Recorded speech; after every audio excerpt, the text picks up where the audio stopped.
Friends, अगर आपने ये वीडियो शुरू से लेकर एंड तक देखा तो आई एम श्योर आप कारक में बहुत ज़्यादा अच्छा स्कोर करने वाले हैं।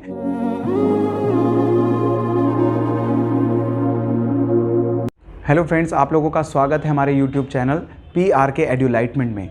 फ्रेंड्स, मेरा नाम है सलमान, मैं PRK स्टडी पॉइंट में एक सीनियर फैकल्टी हूँ।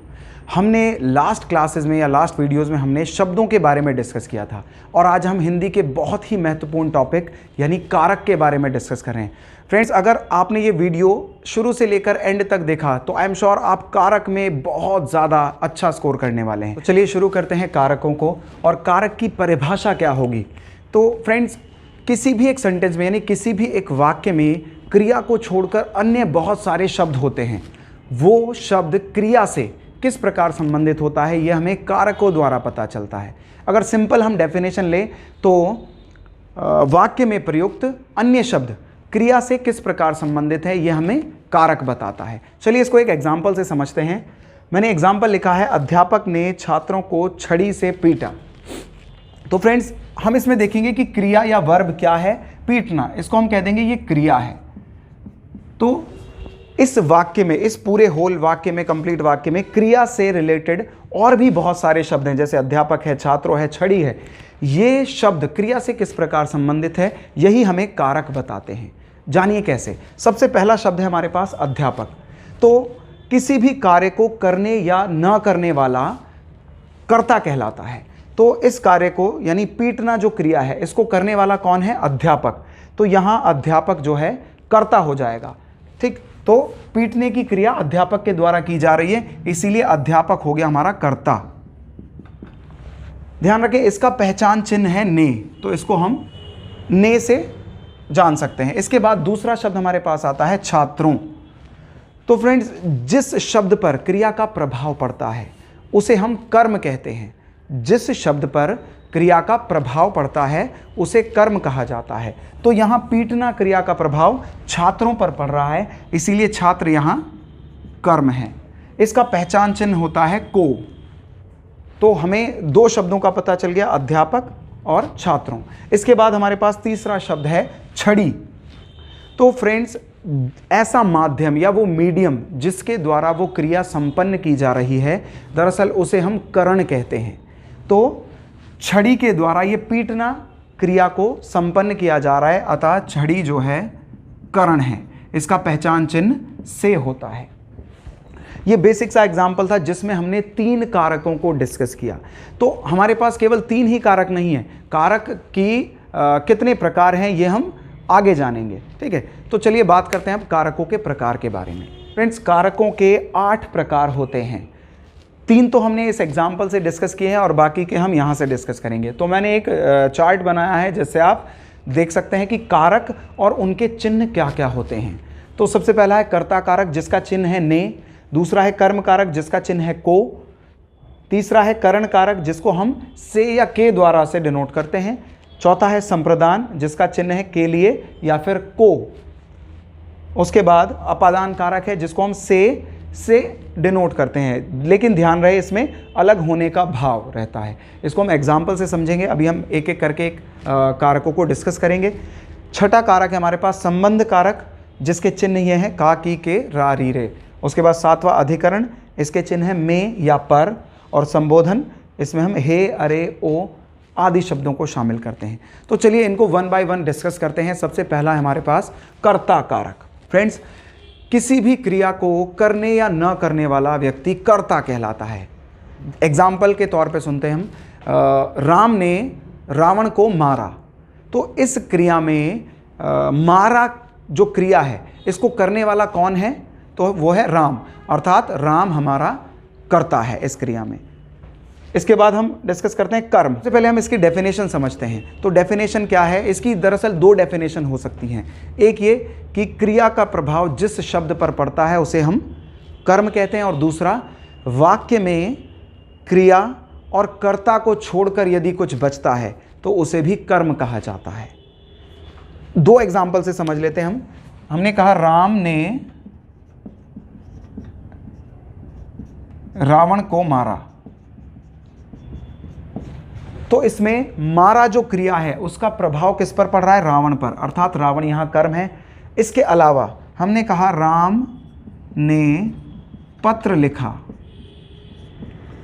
तो जो दूसरी डेफिनेशन हमने कर्म की सीखी थी कि भाई क्रिया और कर्ता को छोड़कर वाक्य में जो भी बचता है उसको भी हम कर्म में शामिल करते हैं। तो कर्ता हमारा राम है, क्रिया लिखना हो गया, बचा क्या पत्र, तो पत्र भी हमारा यहाँ कर्म होगा। तो कर्म की हमारे पास दो डेफिनेशन हो गई, एक क्रिया का प्रभाव जिस शब्द पर पड़ता है वो कर्म कहलाता है, और दूसरा वाक्य में क्रिया और कर्ता को छोड़कर जो कुछ भी बचता है वो कर्म कहलाता है।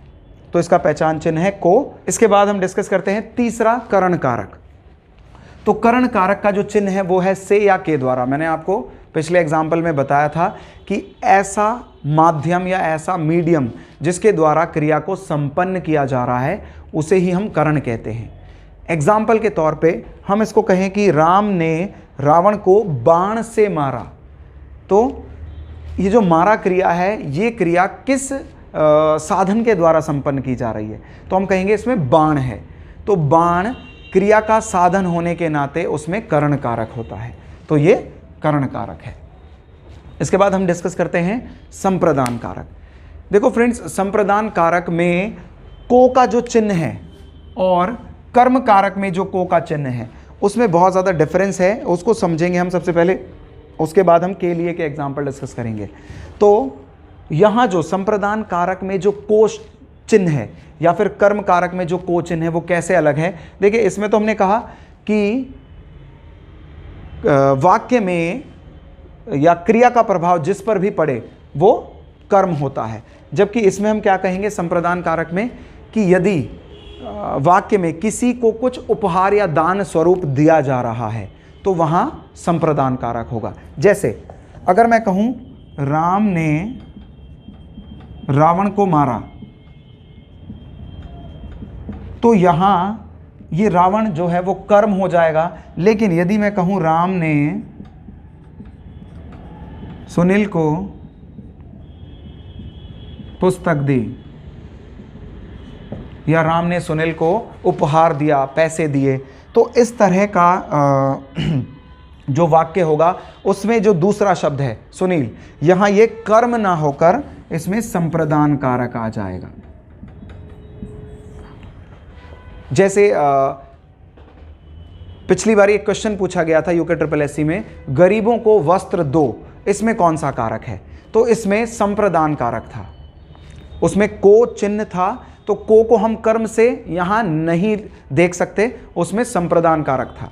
ठीक, तो यहां पर भी कि यदि वाक्य में किसी को कुछ उपहार या दान स्वरूप दिया जा रहा है और वहां को का चिन्ह है तो वहां संप्रदान कारक होता है। इसके अलावा इसका जो प्रमुख चिन्ह है वो है के लिए। तो इसको हम कैसे समझेंगे कि भाई वाक्य में यदि किसी के लिए कुछ किया जा रहा है तो वहां संप्रदान कारक होता है। इसको एग्जाम्पल से समझ सकते हैं, जैसे गांधी जी हमारी आज़ादी के लिए जेल गए, गांधी जी हमारी आज़ादी के लिए जेल गए, यानी उन्होंने हमारे लिए कुछ किया है, तो के लिए, तो आज़ादी शब्द में वो संप्रदान कारक है, यानी उन्होंने आज़ादी हमें प्रदान की है, इसीलिए इस वाक्य में आज़ादी जो शब्द है उसमें संप्रदान कारक है। इसके बाद बात करते हैं हम अपादान कारक की। तो अपादान कारक को हम कैसे समझेंगे कि यदि कोई वस्तु किसी अन्य वस्तु से अलग हो रही है या कोई पदार्थ किसी पदार्थ से अलग हो रहा है और वहाँ से का चिन्ह प्रयोग किया जाता है तो वहाँ अपादान कारक होता है। इसमें एक चीज़ ध्यान देने योग्य है कि भाई इसमें उस ध्रुव का होना अनिवार्य है जिससे अलग हुआ जा रहा है। एग्जाम्पल के तौर पे मैं आपको बताऊं, पेड़ से पत्ता गिरा, तो इसमें जो है पेड़ से पत्ता अलग होने की बात कही जा रही है, तो पेड़ में अपादान कारक होगा। लेकिन यदि ऐसा होता केवल पत्ता गिरा और इसमें वो ध्रुव मौजूद नहीं है जिससे कोई पदार्थ अलग हो रहा है, यानी एक पदार्थ तो है जो अलग हो रहा है, दूसरा पदार्थ नहीं है जिससे अलग हुआ जा रहा है, तो इसमें ये कारक नहीं होगा। तो वृक्ष से पत्ता गिरा या हिमालय से गंगा निकलती है, और दूसरा रमा विद्यालय से घर पहुंच गई। बहुत ज़्यादा पूछा जाता है अपादान कारक के बारे में, क्योंकि अपादान कारक में अलगाव भाव के अलावा इन 5 चीज़ों को शामिल किया जाता है, जिसमें एक है कारण, तुलना, भिन्नता, प्रारंभ और सीखना या पूछना। फ्रेंड्स ये भी बहुत ज़्यादा पूछा जाता है। और हाँ, इनके साथ से चिन्ह अनिवार्य है, इन सभी के साथ से चिन्ह अनिवार्य है। आइए इनको एग्जाम्पल से समझते हैं। जैसे मैं कहूँ कारण, तो यदि आपके पास एग्जाम्पल आता है कि भाई भूकंप से 10 लोगों की मृत्यु हो गई, या मोहन सांप से डरता है, तो इस शब्द में या इस वाक्य में कौन सा कारक होगा? देखो, भूकंप से यानी भूकंप कारण है 10 लोगों की मृत्यु का, तो इसमें भी अपादान कारक होगा। दूसरा एग्जाम्पल हमने लिया था, मोहन सांप से डरता है, तो उसके डरने का क्या कारण है? सांप, तो इसमें भी अपादान कारक होगा। तो कारण और उसके साथ यदि से चिन्ह है तो यह अपादान कारक में जाएगा। दूसरा, तुलना, यदि हम किसी से तुलना करते हैं और उसमें से चिन्ह का प्रयोग करते हैं तो भी वहाँ अपादान कारक होता है। जैसे मैं कहूँ राम श्याम से सुंदर है, तो यहाँ तुलना के साथ से चिन्ह आया है, अर्थात इस वाक्य में भी अपादान कारक होगा। और याद रखें कि किस पर्टिकुलर शब्द में वो कारक होता है, तो मैं आपको एग्जाम्पल से बता देता हूँ। जैसे मैंने कहा राम श्याम से सुंदर है, तो ये जो से चिन्ह है, से चिन्ह से जस्ट पहले वाला, चिन्ह से जस्ट पहले वाला जो शब्द होता है उस पर्टिकुलर शब्द में वो कारक होता है। ठीक, इसके बाद अगर हम बात करें भिन्नता, तो तुलना और भिन्नता लगभग सिमिलर होती है। अगर मैं कहूँ राम श्याम से अलग है, तो ये भिन्नता में आ जाएगा, अर्थात ये भी अपादान कारक का ही एक हिस्सा है। इसके बाद अगर मैं प्रारंभ की बात करूं और वहां से चिन्ह का प्रयोग करूं तो वो भी अपादान में आएगा। जैसे मैं सोमवार से पढ़ना शुरू करूंगा, मैं सोमवार से पढ़ना शुरू करूंगा, तो सोमवार शब्द में अपादान कारक होगा। यदि ऐसा हो कि भाई मैं सोमवार को दिल्ली जाऊंगा, तो यहां अपादान कारक नहीं हो सकता। यदि मैं कहूं मैं सोमवार से पढ़ाई शुरू करूंगा, देखिए प्रारंभ है, तो प्रारंभ यदि होता है और वहाँ से का चिन्ह आता है तो वहाँ अपादान कारक होता है। ठीक, इसके बाद है इसका 5वां, सीखना या पूछना। तो यदि सीखना या पूछना के साथ से चिन्ह आता है तो वहाँ भी अपादान कारक होता है। एग्जाम्पल से समझते हैं कैसे। यदि मैं कहूँ मैंने गुरुजी से प्रश्न पूछा या मैंने अध्यापक से हिंदी सीखी, तो अध्यापक से, गुरुजी से, तो यहाँ इन शब्दों में अपादान कारक होगा। तो अपादान कारक में से और अलगाव भाव के अलावा 5 चीज़ें होती हैं जिनमें हम कारण, तुलना, भिन्नता, प्रारंभ और सीखना या पूछना को सम्मिलित करते हैं। ध्यान रहे इनमें से चिन्ह अनिवार्य है। इसके बाद हम बात करते हैं संबंध कारक। संबंध कारक में क्या होता है कि वाक्य में जो 2 शब्द हैं, एक से दूसरे का संबंध बताने वाला शब्द संबंध कारक में आता है। फॉर एग्जाम्पल मैं कहूँ, और हाँ इसके चिन्ह है का, की, के, रा, री, रे। अगर मैंने कहा वह उसका भाई है, या राम श्याम का भाई है, यह मेरी पुस्तक है, तो इसमें का, की, के, रा, री, रे ये शब्द आते हैं। आप इजीली पहचान जाएंगे, इतना ज़्यादा पूछा नहीं जाता संबंध कारकों के बारे में, क्योंकि इनको पहचानना बहुत आसान है। तो आइए बात करते हैं अधिकरण कारक के बारे में।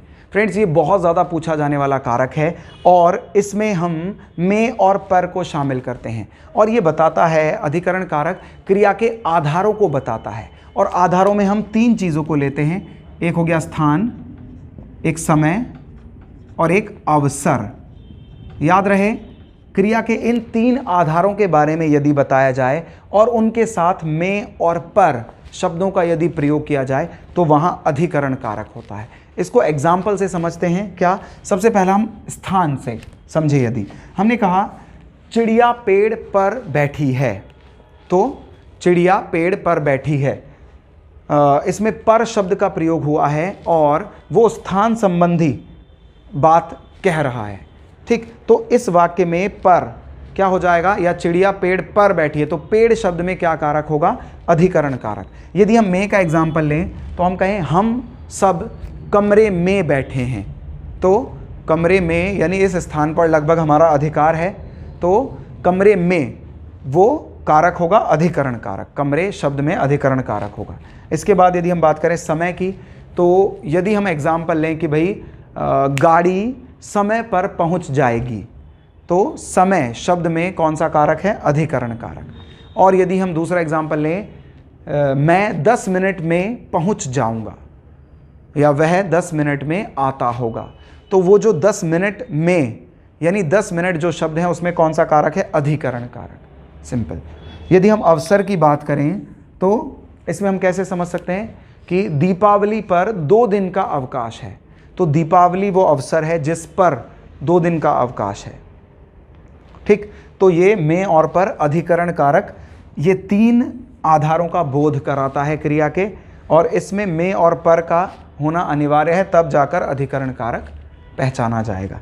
इसके बाद यदि हम बात करें संबोधन कारक की, तो संबोधन कारक बहुत ही सिंपलीफाइड है करना, और इसको जनरली पूछा नहीं जाता क्योंकि बहुत इजी इसको पहचानना है। जैसे हम कहें किसी को भी यदि हम पुकार कर संबोधित करते हैं, और ध्यान रहे उसमें एक्सक्लेमेटरी मार्क, यानी इसको हम एक्सक्लेमेटरी मार्क या विस्मयादि बोधक चिन्ह कहते हैं हिंदी में, तो यदि उसका प्रयोग किया गया है और किसी को पुकार कर संबोधित किया गया है तो वहाँ संबोधन कारक होगा। एग्जाम्पल के तौर पे देखते हैं, जैसे हम कहते हैं हे प्रभु हमारी रक्षा करें, तो हे प्रभु इस वाक्य में कौन सा कारक होगा? संबोधन कारक। तो फ्रेंड्स, कारक में इतना ही। यदि आप इसको शुरू से लेकर अंत तक देखेंगे तो कारक आपको कंप्लीटली समझ आने वाले हैं। और आज के लिए कारकों में इतना ही। हमारी नेक्स्ट वीडियोस में हम कारक से संबंधित टॉपिक जो कि है समास, बहुत ज़्यादा महत्वपूर्ण है, उसको डिस्कस करेंगे। तो फ्रेंड्स, आज के लिए इतना ही। यदि आपको मेरा पढ़ाया हुआ अच्छा लगता है तो हमें लाइक, शेयर और सब्सक्राइब करें, और बेल आइकन को भी ज़रूर दबाएं। Thank you.